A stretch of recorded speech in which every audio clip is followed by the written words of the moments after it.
Guys, അപ്പം ഞാനിത് അഴിക്കാൻ പോവുകയാണ്. 16 ദിവസം തികയാണ്.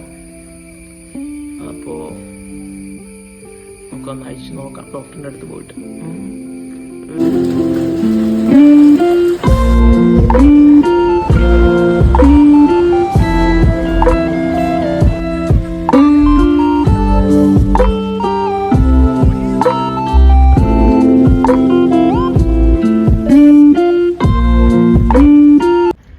ഗൈസ്, കഴിഞ്ഞ 16 ദിവസം ഞാൻ ആർജിച്ചെടുത്ത സ്കില്ല് എന്താണെന്ന് വെച്ചാൽ നന്നായിട്ട് സ്പൂണും ഫോർക്കും യൂസ് ചെയ്യാൻ പഠിച്ചു.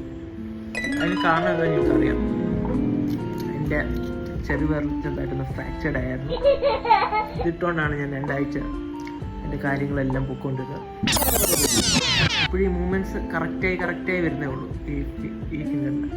അപ്പം ഞാൻ പറഞ്ഞു വന്നത്, ആ ഫിംഗർ ഒടിഞ്ഞുകൊണ്ട് കഴിക്കാൻ ഇങ്ങനെ ചോറൊക്കെ ഇങ്ങനെ ഉരുട്ടി കഴിക്കാൻ ഭയങ്കര പാടായിരുന്നു. അപ്പോൾ അതുകൊണ്ട് ഞാൻ സ്പൂണും ഫോർക്കും ഉപയോഗിച്ച് തന്നെ കഴിക്കേണ്ട ആവശ്യം വന്നു. അങ്ങനെ ഞാൻ നന്നായിട്ട് ഉപയോഗിക്കാൻ പഠിച്ചു. അപ്പോൾ നമ്മുടെ ലൈഫിൽ നെഗറ്റീവ് സംഭവിച്ചാലും നമുക്ക് അതിനപ്പുറത്തെ സൈഡിൽ എന്തെങ്കിലുമൊക്കെ പോസിറ്റീവ് കാര്യങ്ങൾ കിട്ടും. ഓക്കെ, അപ്പോൾ അങ്ങനെയൊക്കെ ആണെങ്കിലും നല്ല മോട്ടിവേഷനൊക്കെ തന്നെങ്കിൽ ഇത് മൂവ്മെൻറ്റ് അങ്ങോട്ട് കറക്റ്റായി വരുന്നേ ഉള്ളൂ. Okay, thank you.